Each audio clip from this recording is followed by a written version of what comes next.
Happy Monday, and welcome here to another edition of Husker Online Headlines. Sean Callahan, Steve Sipple, back from a basketball-infest weekend. And, you know, I did watch a lot of baseball, I'll have to admit. Did you? You watched the Dodgers? I watched the Dodgers and their 5-0 start. Oh, boy. They're 5-0. And then the New York Yankees now in the torpedo bat scandal. Yeah, they got weird bats. Only a few of them do, but they scored 36 runs in 3 games against a playoff level team. They call them torpedo bats? Yeah, torpedo bats.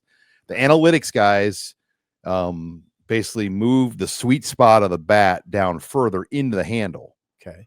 And so if you hit an inside pitch, not on the typical sweet spot, now you're hitting sweet spot on a lower part of the bat.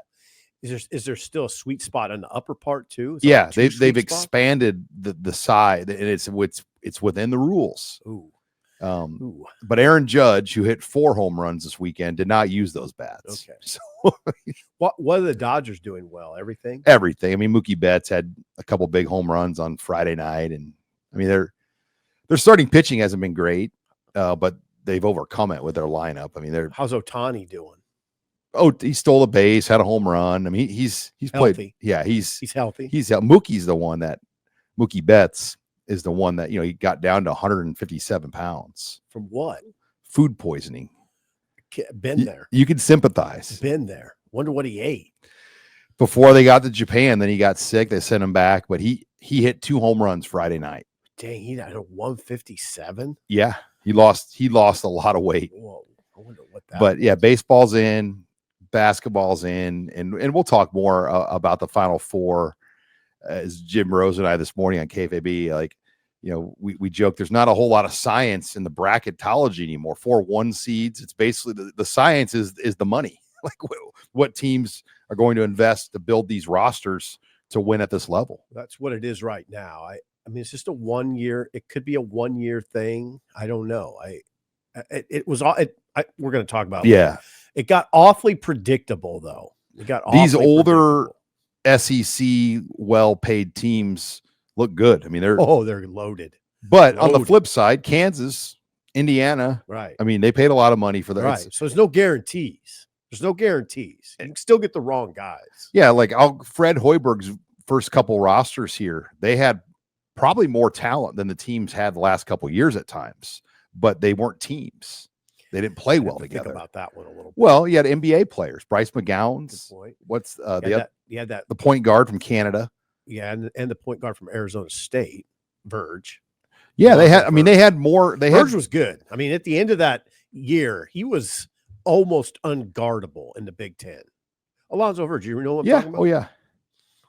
No, they had guys though, but it doesn't matter. Like you got to have a team. Oh yeah. You do, and you can get the wrong guys. You can get the wrong bunch of guys, and for whatever reason, it doesn't click. That's why I still give like the Bruce Pearls and the John Shires of the world, all these guys, Kelvin Sampson. Who's the 14? Hold on, Sean. Has Calvin Sampson aged? Yes, he has. I mean, he looks like the same guy that coached in the Big 12. Like he just looks good. I mean, like, God, he's been around. I mean, you think about. I can't name that. He. I think he has aged, by the way. But he looks good. Not bad. He's in his 70s. I mean, you succeeded Billy Tubbs. Did you? Are you really? Yes. Like, wasn't it Billy Tubbs then Calvin Sampson? I don't know. Fact check that one. How do you not know that? Like that. I don't. It seems like there was a guy before. Lon Kruger was in there. Lon Kruger was well after. Wait a second. Sampson. You're saying Sampson succeeded Billy Tubbs? Yes. Fact check it right now. Bam. Oh my God. Fact check is, by the way, just go to Google and type in Calvin Sampson. I mean, geez Louise, we're really high tech here. Sean. Yeah, he took over at 94. Absolutely, he replaced Billy Tubbs. Did he? Yes, he was at Oklahoma. Billy Tubbs coached like against Piakowski. Yep, you were at these freaking games. I was in like junior high, and I know this shit. I can't remember that far. Did you say? I cussed, by the way. You frustrated me there. It's like you're trying to challenge me that he did not succeed Billy Tubbs. You know, I just was making sure. Lon Kruger was long after. Then he went to Indiana. This is awesome. We got you stirred up. You can cuss on YouTube. You're fine. Because how do you not know that he did not? I just forgot. Lon Kruger was like in '94. He was Kansas State at that I came point. into this video thinking we were talking about football. All so right, my well, mind let's was- get into it because our open mic banner is over. Coach Self. Open mic. Let's go into headline number one. Let's set the stage Open for mic week 2 of spring practice for Nebraska. Kind of a heavy lifting week of week 1, 4 practices because they like to give them the weekend of Easter off. They'll come at it again 3 times this week. So they're almost halfway done in terms of their practice dates by week's end this week. God, it goes fast. It does, especially when you front load it the way they're doing it. But kind of and we won't, for the record, we won't be over there this week. Like we won't get to see pre-practice, and We'll be over there, but we won't see pre-practice. no, till the 8th. There's media availability Tuesday. 3 days, Tuesday, Thursday, Saturday. Yeah, highlighted, I'd say. Well, John Butler will kind of highlight Tuesday. I'd say Jalen Gramstad could highlight Thursday. It's Donovan Raiola and Glenn Thomas. Yeah, and then players will include Jalen Gramstad, it appears. That'd be great, by the way. The number 2 QB, and then Rule rematerializes on Saturday. Yeah, then Rule kind of puts a cap on the week. Yeah. So there you go. So we'll get a better feel kind of for the week ahead. Will they scrimmage this week? My guess is yes. You have to kind of, you only get really a couple of scrimmages that you have to have in there. They're not going to practice the weekend of Easter. So I would project that this Saturday and then maybe the next Saturday are going to be big scrimmage days. Would they have, how we've covered this a long time. Would it be a full-blown scrimmage, or will it be rules saying, yeah, we scrimmaged a little bit, we scrimmaged part of the practice, then just had a normal practice? Well, you're only allowed to designate like 3 practices as kind of roll the ball out scrimmages, and that would be one of them where you mark the ball and you play a game. Yeah. So I always tell people the most important practices of the year are the 2 big spring scrimmages and the 2 big August scrimmages. Those are the 4 practices that kind of set the tone for the year. And you learn a lot about guys in a lot of key position battles because you can't really grade the running backs when you don't tackle. No. You can't. It's hard. No. And you can't really grade some of the offensive linemen as well until you get in these scrimmage situations. I can't push back Kelvin Sampson. I totally agree with you. I wish we could see it. I say it every time. I long to see it. I'd like to see what, for instance, these receivers that we talk about so often look like when they're contested, when they're contested in traffic. I'd like to see what the one-on-one matchups look like with those corners and how they are against man coverage. We heard so much about that. How's the blocking on the perimeter? We heard so much about that last year, right? Well, Pritchett, then you're talking about the offensive line now, Elijah. How does he hold up? I mean, if he's getting beat by like Jordan Ochoa or somebody, red flag. You're a little concerned. I mean, but we haven't heard that. No. To be clear, I know a lot of our HuskerOnline expert Pro Football Focus analysts look at his numbers, and I think people want to see how he does now. Like his numbers were low. He was the lowest lineman in Alabama, but he played well in the Michigan game, their last game in the bowl game. They lost that game, but how does he?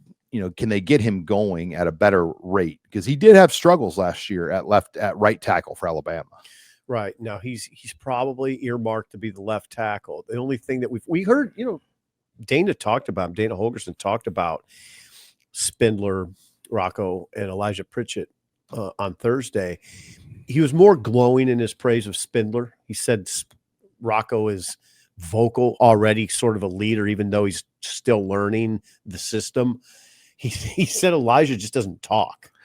But that's okay. He doesn't have to talk. And we're not at least scheduled to hear from him as of right now. Pritchett? Yeah. No, we're not. I don't think. And he didn't do interviews when he committed here. There's some guys that just don't like, just so that people understand, there's some guys that just don't like doing interviews. Justin Evans doesn't. He's not a big interview guy. Mazuka wasn't. He did one. I think he did one. Maybe. Yeah. Some guys just don't. They just don't like to do it. I understand.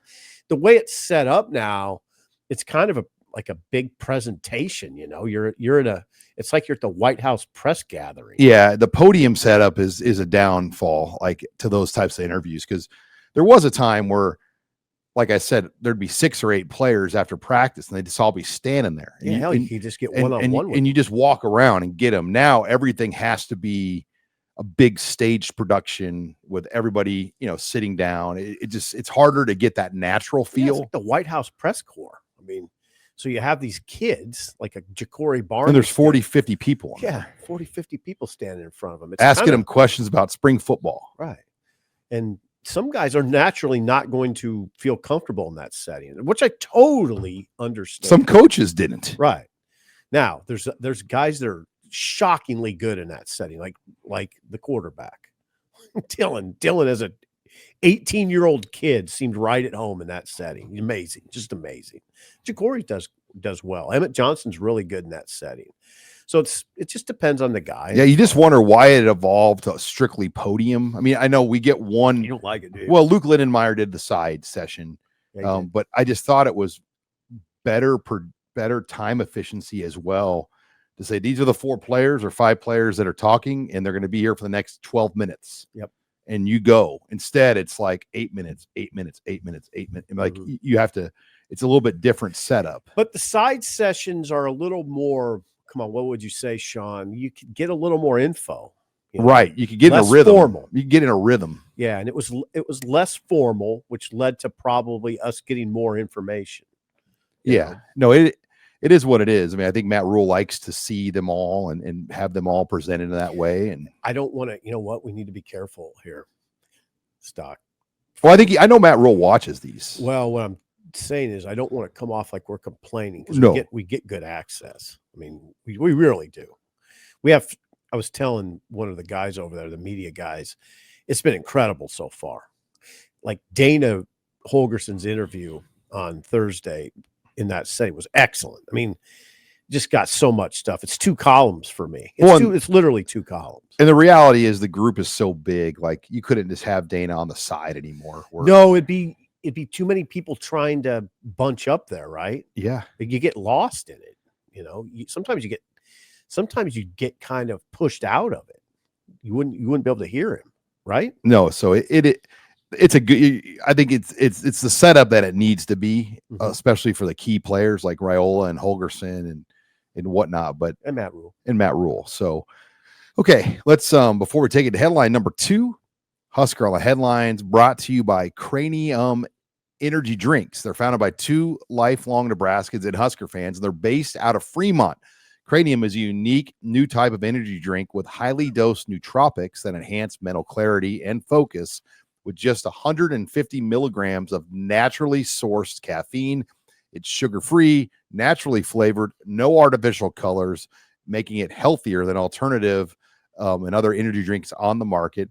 You can go to your favorite Hy-Vee health food markets and find it in the health markets at Hy-Vee, or you can order it online at drinkcranium.com and use the promo code HuskerOnline.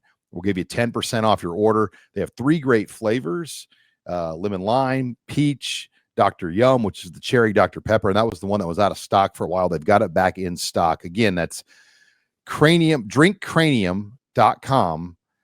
That's Cranium with a Y-U-M at the end. And use that promo code HuskerOnline, and we're going to give you 10% off your order of Crani-Yum. Thanks to Crani-Yum for sponsoring us here on HuskerOnline headlines. Okay, headline number 2.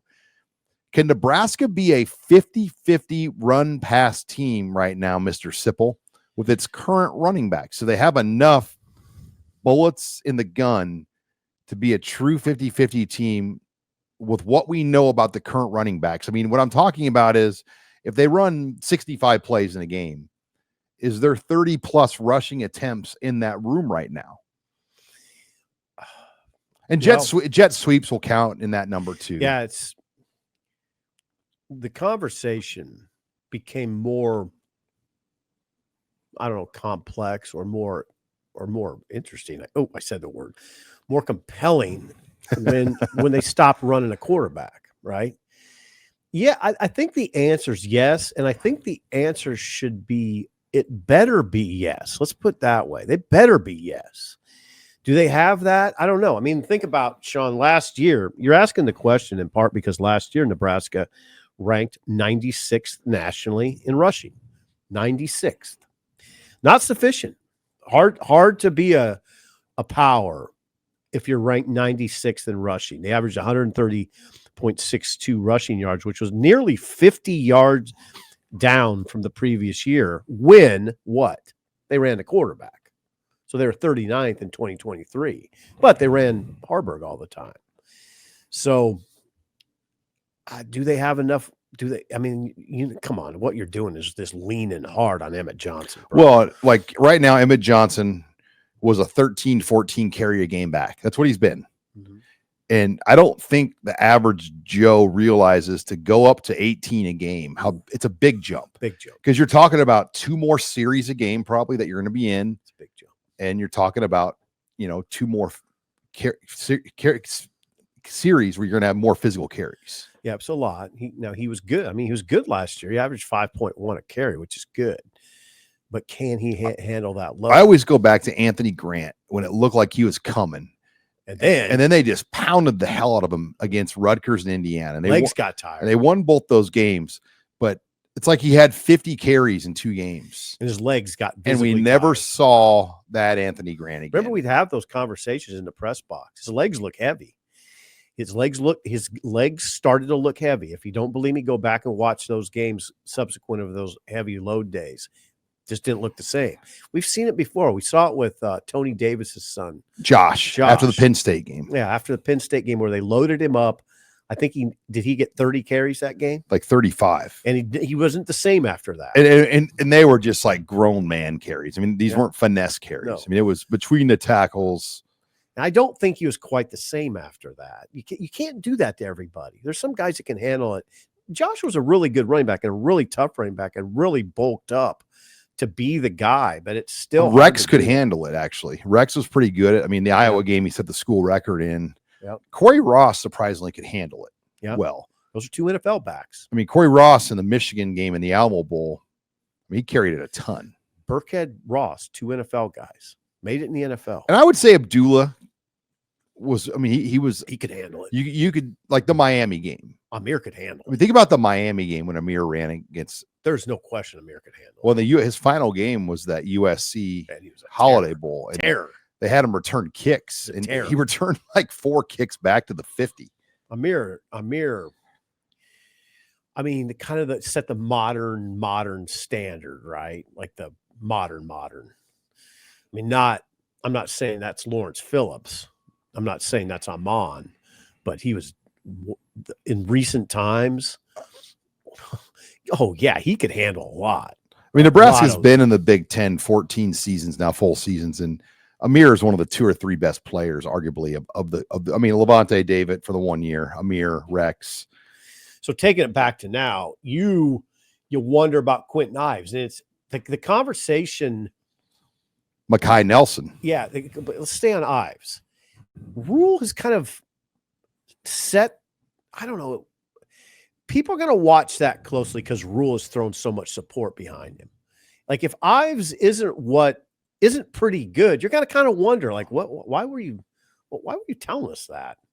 He must see something there. Yeah, he's doubled down on Ives. He has tripled down on Ives. Well, they gave him the touchdown in the bowl game. He had a touchdown in that game. Looked good. It was unfortunate because they got the PAT blocked and it got lost in the shuffle. I rewatched that the other night, and between that and the blocked punt, and then I forgot, like they could have kicked a field goal, like a chip shot, automatic 3. Okay. But they called a fake. Remember, they called a fake. They called a fake field goal, a fake punt. And they had a punt blocked and a PAT blocked in that game.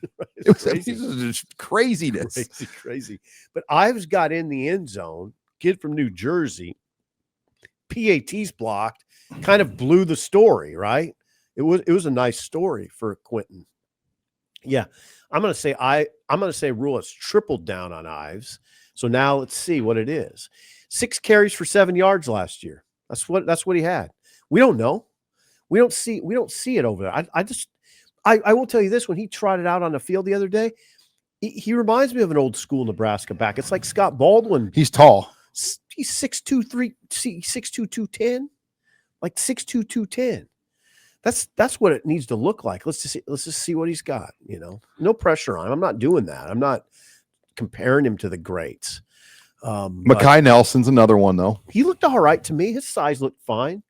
I thought he was a little small in the bowl game, but it looks like he's beefed up a little bit. And then Jamarian Parker looked pretty good. Connor Booth looks pretty good. They obviously feel good about that room, right? Yeah, it's an impressive potential. There's a lot of potential there. It's a matter of who steps up after Emmett. And Kenneth Williams runs a 10-4, 10-4. So he's got some zip. Well, and Connor Booth, I didn't realize he was like full go. I figured I wondered too. After his knee surgery that he'd be limited, but he's out there getting after it. Don't forget about Connor Booth. Okay. Before we go to headline 3, HuskerOnline headlines brought to you by Mando. And I got a real excited text from Steve Sipple. It was a week or two ago. Yeah. And you were in Target. Yep. Found it. Restocking some Mando. Yeah. Found it. I got the spray, got a couple sticks. And the spray is the huge thing because the spray it's sort of multi-purpose. I spray it in my truck, after workouts, so it doesn't smell really bad. I'll spray it. I'll use it almost like an air freshener sometimes. Sometimes in the media room, if somebody smells, you should just go up to them and say, Psst. There's a few guys that might need that. Anywho, yeah. You can order it online. Target does have it in stock, though. But yeah, what we want you to do, if you've never tried it, look, Sean and Sip talk about this. What is this Mando? Well, we got a great way to try it out. They have the Mando starter pack. It comes with 4 items. Yeah, you gave me that. And the starter pack is already discounted heavily of what you get. We're going to take another $5 off it along with free shipping. To simply go to shopmando.com and use the promo code Husker. So you'll get a spray deodorant, a stick deodorant, and 2 other additional items with that. You can get shower gel. Yeah. Incredible. $35. I'm going with incredible on the shower. Shopmando.com, promo code Husker. And you're going to get all of that for $35 with free shipping. And that will last you probably a couple months. Yeah, and the thing I always emphasize about the stick deodorant is if you put it on and it kind of infiltrates your shirt, it's a 3-day good smell. And being the big time athlete you are, you go with the Pure Sport line, right? Yeah, too. I mean, just high intensity athletes like yourself need the Pure Sport. Yeah. Okay, Calvin.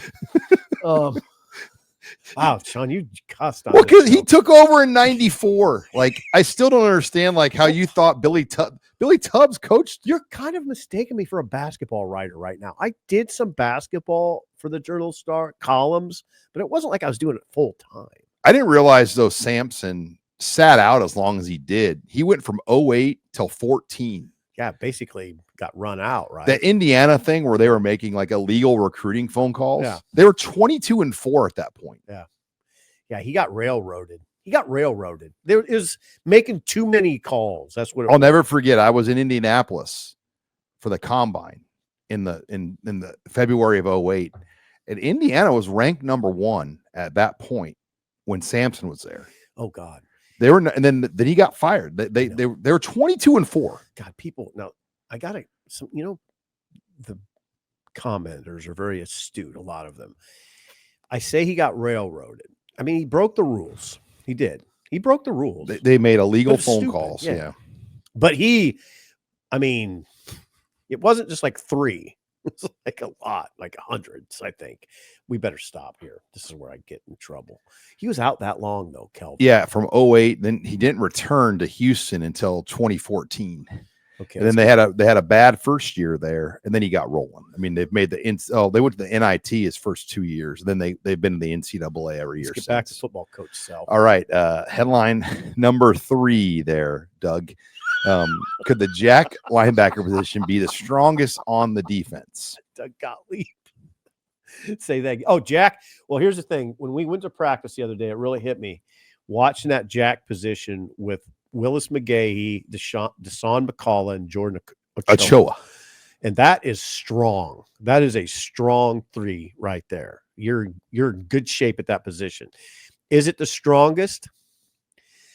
I mean, time will tell. Give me another one.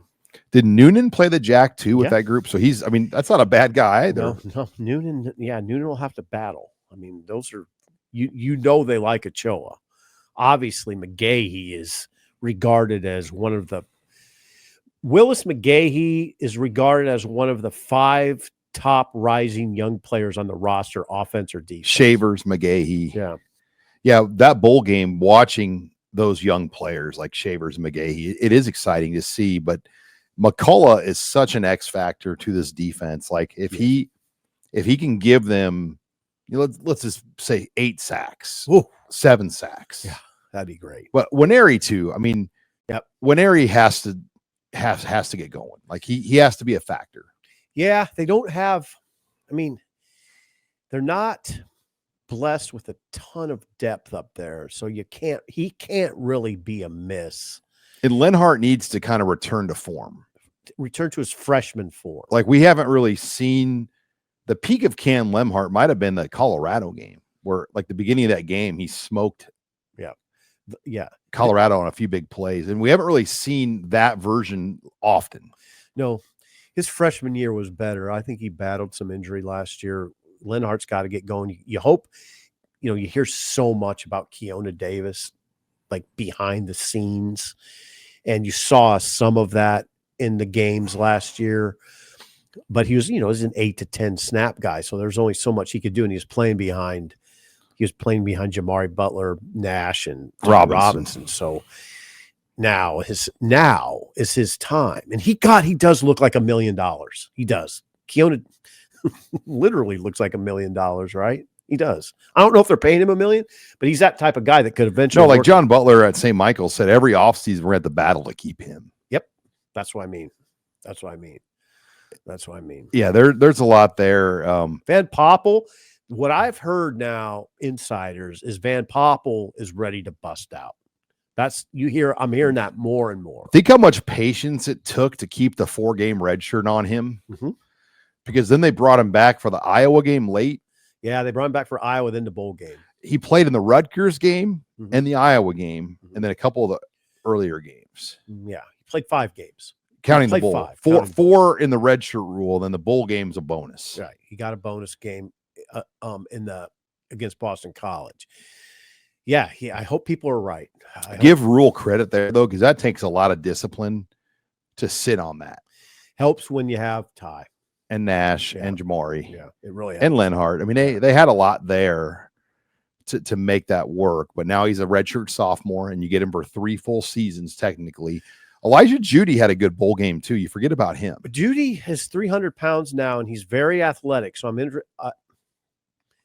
curious. I'm curious to see what that looks like, because he's got such good feet. He really is. He came here very athletic. Now, if he's 300 pounds now, what will that look like? What will this defense look like, Sean? This is a defense that only allowed 19.5 points per game last year, which was 17th nationally. Kind of a conundrum, though, because in that critical yards per play allowed, they weren't a top 50 defense. They were 52nd. They gave up 5.37 yards per play. So on one hand, they were really good when it comes in probably the bottom line stat with defenses scoring, allowing only 19.5 points. But the second bottom line stat, they weren't a top 50 unit. Well, where they really struggled for whatever odd reason is how to call a 3rd and long. Yeah. Even the bowl, I rewatched some of the bowl game, and even they were getting 3rd and longs, and they were winning. It was like, I'm talking like 3rd and 14. I know. And trust me when I tell you, I know. It was frustrating to watch. That bowl game was 20-15, but Nebraska should have won that game 27-3. Yeah. Yep. They should have. You can't in that yet. Yeah, as a head coach, you have to be careful with that. You lose a game you shouldn't. Well, UCLA, we go to. I mean, think about the Indiana game early. It was 14-7, and they had a 3rd and long, and Tommy Hill's out there on his bad foot, gets beat. They get a 1st down, and then that got to 21-7, 28-7 quickly. Momentum. I mean, those 3rd and longs turned the game. Well, and what did we hear right away with Phil Snow?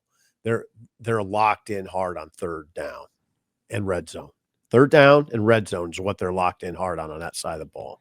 Yeah, it's such a tricky down, though, because you want to play conservative and have coverage back there. But if your front 4 doesn't get there, or they over pursue or create rush lanes, then problems happen. Yep. We saw a lot of that. All right, let's before that UCLA quarterback scrambled. Oh yeah, Fafita, was it Fafita? I don't remember his name, but he hurt him with his feet. Yeah, UCLA. No, that was not Fafita. Was it Kelvin? I don't want you to cuss at me again. Okay, and that UCLA quarterback, by the way, Ethan Garbers. So let's take it to headline number 4. The college basketball crown event kicks off this weekend or this week in Las Vegas. Ooh. Is the college basketball crown event viable? Robin Washut just got to Vegas, by the way. He had some check-in issues, but he's all in. Hotel check-in issues. Everything that we tried to pre-plan for didn't work out. Like I put my credit card down so he'd have to put it on his. Well, they didn't allow that. And then I added him as a guest to the room. They didn't have him listed as a guest. So at about a half an hour of kind of getting him checked in, but he's there. He's ready. He's going to go watch basketball. He's covering the game tonight. We're taping on Monday. So we're not going to talk too much about the matchup. We don't need to talk. We just got to talk about the tournament. My guess is what we'll see on TV is a very slick, well done production. You wonder how many people in the crowd. What will they do? Will they show the stands very much? Will they be instructed to kind of don't pan up very far? You see that a lot. What will look? I think I don't know who the announcers will be. That's critical. Will be Nick Baugh. Could be. If it is, that's great. That'd be great. Well, Nick's been tied to the Westwood 1 coverage. The NCAA tournament. And he's in New York, I believe, with Jason Horowitz for those. So won't he stay on that? Last week on Monday when I came to the show, I saw Nick pulling in his driveway, just getting back. So really, he'd have to go from New York to Vegas. Yeah, I don't know if they'll do that. He might. But anyway, is it viable? We're going to find out. There's a lot of 500 teams in that field. Arizona State. Teams without coaches. Teams without coaches. Teams that lost players. Arizona State lost a player immediately to the portal after the Big 12. Immediately to St. John's after the Big 12 tournament. What's it look like? I would say the Nebraska side looks tougher. Really? With Boise, Nebraska, Georgetown, and Washington State. Those are 4 decent teams. The other side, you have DePaul. We've remarked on DePaul. We've seen them on FS1. They're terrible. They're horrific. Like every time I watch Creighton play DePaul, it's like name the score. Although DePaul pushed them in the last. They did. They did. It was strange. How can a school like that in Chicago? Great question. Struggle. And there's Catholics everywhere in Chicago. It's a strong Catholic. Well, you know what else Chicago is? It's a basketball city. Who was the safety? The big safety for Nebraska that played for Nebraska from Chicago a few years ago. Who you remember? I'm just killing you right now. I know. Well, the coach of DePaul, his son was at Nebraska. Okay, but I'm thinking about the big safety. It would be too much for you're usually pretty good about it, but he wasn't a star player. But anyway, he was at Big 10 Media Days. And I was sitting at the table with him, and I said, man, it must be a huge recruiting advantage for Nebraska to have Chicago now. He said, no. He said, no, man, this is a basketball city. It's a basketball city. Chicago's a basketball city, not a football city, right? Yeah. That's it. It's Jordan. It's whatever. And the Bulls still haven't been the Bulls since Jordan. No, but anyway, is it viable? Is the crown viable? Like, what's Villanova? Does the Maryland coach? Does he go out there? Like, that's a great question. I doubt it. Kevin Willard. Would Kevin Willard go to Vegas to watch a bunch of guys he's probably not going to keep? I don't know. I bet he won't be there. Usually, it's like, think about college football when the new coach is there to watch the bowl game and they bring him in the booth on a headset to interview that coach. No, you can't. Basketball's different. Like Indiana has lost every player on its team. They have no team. It reminds me of the John Calipari quote when he took over the Arkansas team and he was talking to the media in his press conference. And he said, well, I just got done meeting with the team. Trouble is, there is no team. That's what he said. So DeVries, same thing, right? Did I get that name? You got it right this time. Yeah, same type of thing. But that's how these guys want it. Really? Yeah, they don't want. I mean, they want a clean roster. They want to do it their way. But man, you better have some guys ready to go. And then you have a clean bank account. You start spending the money the way you want to spend it. You don't have to lock yourself in.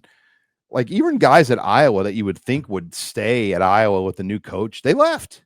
Yep. I mean, it just happens. I mean, like none of those guys that left, like, why wouldn't they want to play for that guy at Iowa? They left. Yeah.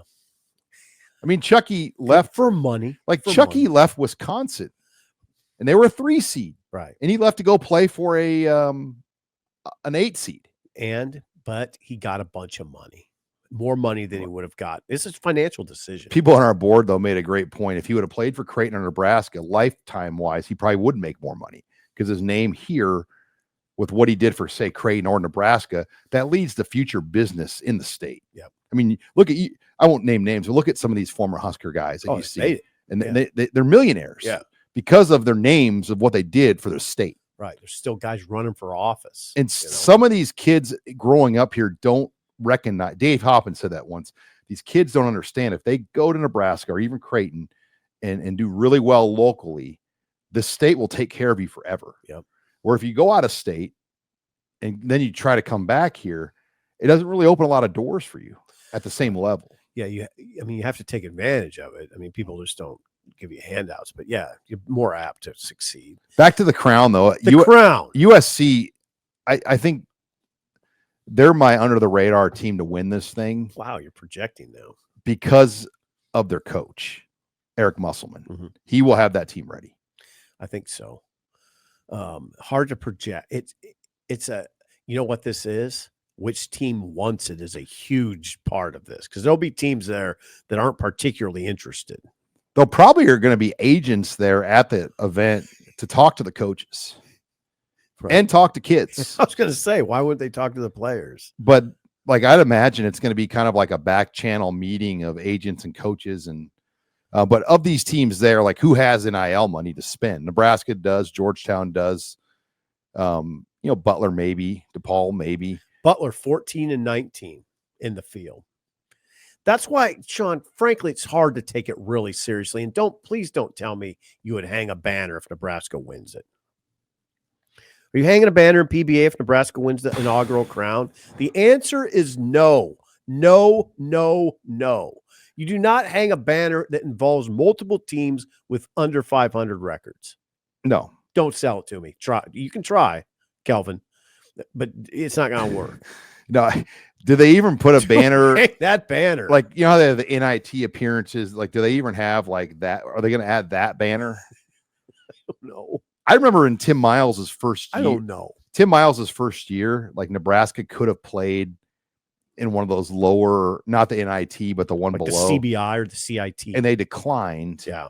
And I remember locally, the media here pushed back hard on that. Really? Like, you're not in a position to decline postseason opportunities, Nebraska. Well, this is where I need to show, I'm kind of making fun of the tournament in a way, but I appreciate that Bryce Williams went before the team and said, we're all in. Jawan Gary. Like Jawan Nebraska's got a pretty good chance. They have everybody pretty much available. Yeah. Well, now Wooster. Raleigh is out because of his foot, and Mia's questionable because of back. But he practiced. Okay. This week. So yeah, they have pretty much a full allotment. And that's why I think Nebraska can win it. I really 22-day layoff. Yeah, but most teams have that. I know it's just a long layoff. Like yeah. they need to move this thing up another week. Then you're competing directly with the tournament, the big tournament. Yeah, you're competing with the Final Four, the Elite Eight. But you could. Can you do that? I don't think so. You could play Monday, Tuesday, Wednesday, but yeah, it's the Thursday, Friday, Sweet 16 windows that you're going against. Where in this situation, you have a clear road all the way to Saturday. Yep. Yep. That was the idea. And I do give those, I want to make clear, I give Bryce and those guys, those team leaders, all the credit in the world for accepting the invitation. And I bet they play. There's money involved, but it doesn't go to the players. Like Dannon on his radio show said, I think the winning school gets 300,000. 300,000. But it's not going to be like pied up to the players. I mean, they'll determine later where it goes to. Such a strange thing. It would be really cool if like They got the players all got check. I mean, yeah. like that would actually. A lot of guys would give it hell, right? That might not ordinarily. Like it's like ESPN in July when there's nothing on. Right. They do like that former player tournament where like there's college teams and you play for the money. Okay, I got a question for you. When you're talking about viability, how much of this is just made? Is this just a made for TV tournament just to fill programming? Is yes. That what this is like the Bahamas Bowl, or this is. I mean, this is the bowl game when you're at like kind of a bad Christmas party and you want to figure out like a way to like watch something that's not involved with the Christmas party. Right. Put on the Hawaii Bowl or put on the Bahamas Bowl. It's a pretty good game. Who's playing? Western Michigan versus Troy. Right. Whatever. But yeah, this is just to fill programming. You know, that's what it is. This is like, we'll give you an excuse. Like we're going to rush home tonight on Monday night from the girls' tennis activity to watch the game at 7:30. It'll be fun. I don't plan on rushing home to watch. Well, I get done. I won't be home till 7:30. You are more enthusiastic about Nebraska basketball than I am. I will not rush home. I did tell Robin, send me a picture of the souvenirs. I might want one just to get a t-shirt or something from there. I wonder if they'll have, I imagine, will they have something? You know, I mean, that's a question right there. Will they have something? Like even at the Polynesian Bowl, I bought stuff. Yeah. Like I like Polynesian Bowl had sweet stuff. Yeah, they did. They did. Well, now that's a good question. Will the college basketball crown have like an area that you can buy memorabilia? I wonder about that. Well, they have a concession stand open. Sort of a test, Sean.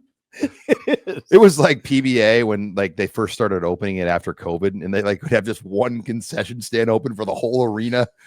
It was terrible. I'd love to be Robin because he's on the ground floor of this sort of experiment, and he's going to see everything. He's going to go over there early, I think, and watch. I mean, I'd just go over there and walk around. Oh yeah, see what it's like.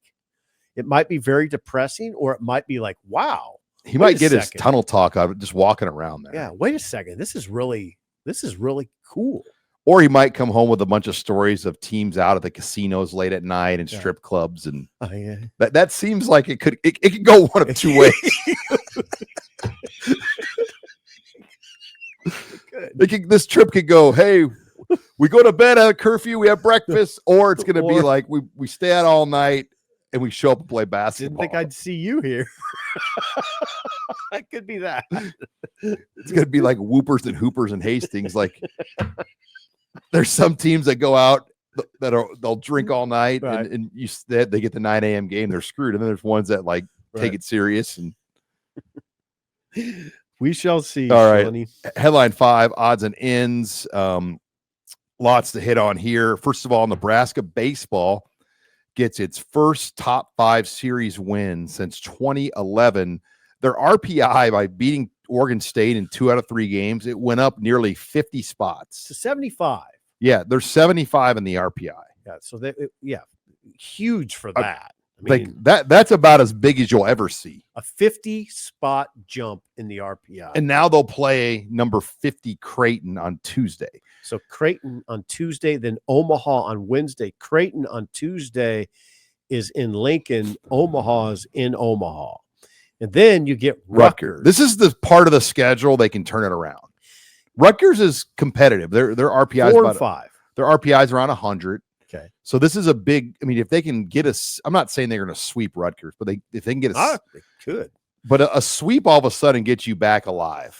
Rutgers Friday, Saturday, and Sunday in Lincoln. That's Rutgers is 4 and 5 and 13 and 15. 4 and 5 in the Big Ten, 13 and 15. Then the series to keep in the back of your mind is next weekend, April 11th, is Iowa. Iowa, which is 10 and 2 in the league, leads the league. Iowa leads the league at 10 and 2. Tied with get ready, UCLA.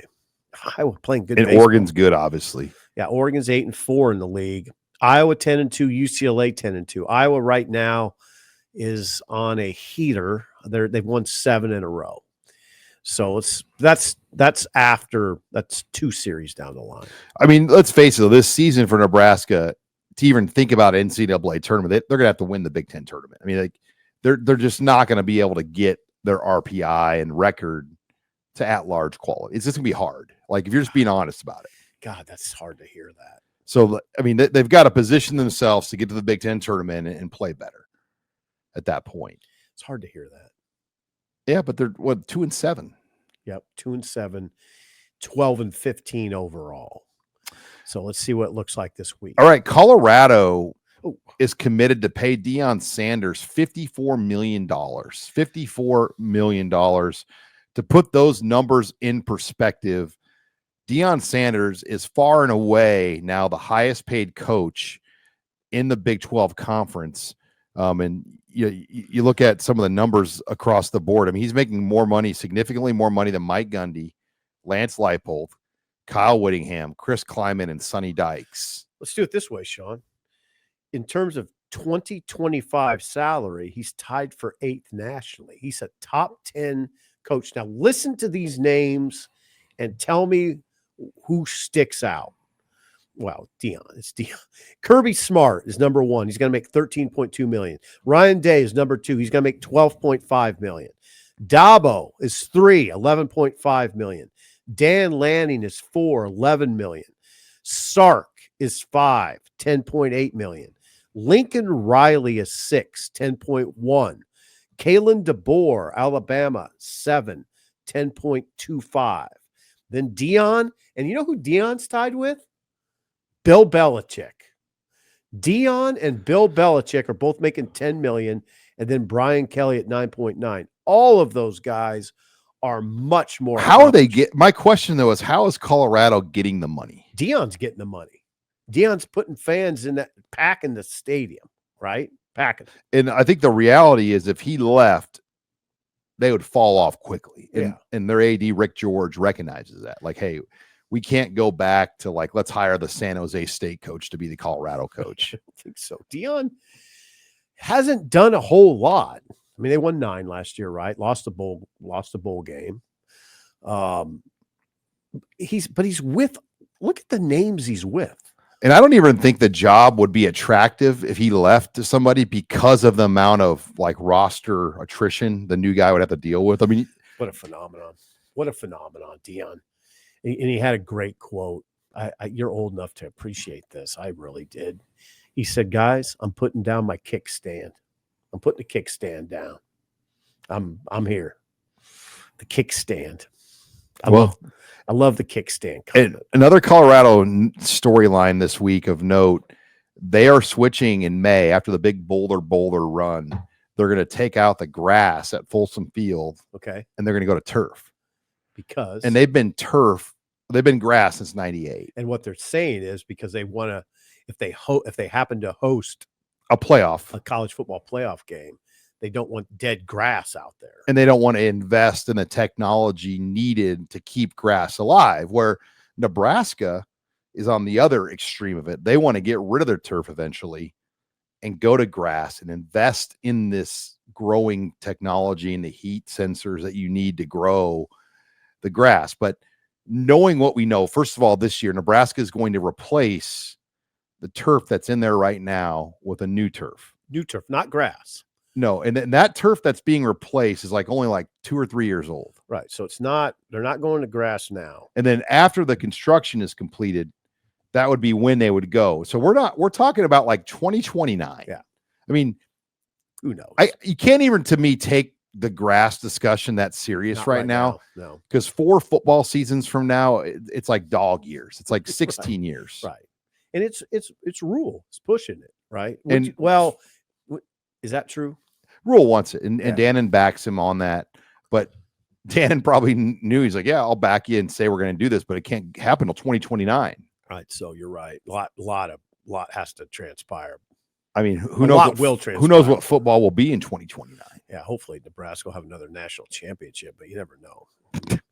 But in 2029, I don't know. Like I'm 50-50 on if we'll ever see grass. I just don't. I got you. But Colorado wants to go to turf. And one of our users posted this on our site, that the turf that Nebraska put in the stadium was not a great quality of turf. And I think that's one of the reasons why they're getting rid of it already. Okay. And Trev went with a cheap, the user on our site said this, so I don't know if it's true, but whatever Trev's administrate, they went with a not the best product you could get. Trev, very cost conscious. And he's stuff like that at A&M's going on right now too. He is very, what was the word? He was a good steward. Steward of good faith. No, it was not a steward of good faith. He was a good steward.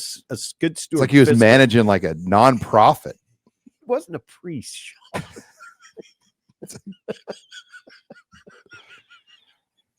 Steward of good faith. He, just for the record, he never said that. He said he just said he's a good steward. Right? You're thinking about your Omaha gross days, I think. But yeah, they're going to put that new turf in. I'd imagine after graduation's over here is when that would happen. Okay. So, look good. All right. Well, we're back. Shows Wednesday and Friday. Practices are Tuesday, Thursday, Saturday. We'll hear from coaches and players all 3 days. Saturday, just Coach Rule. So lots to follow and keep up with on Husker spring practice. Not a member of Husker Online, try us out. Get your first week for $1. 1 week for $1 at HuskerOnline.com. It's a good way to try out the site, see what we're all about. For Steve Sipple, I'm Sean Callahan signing off here for Husker Online Headlines.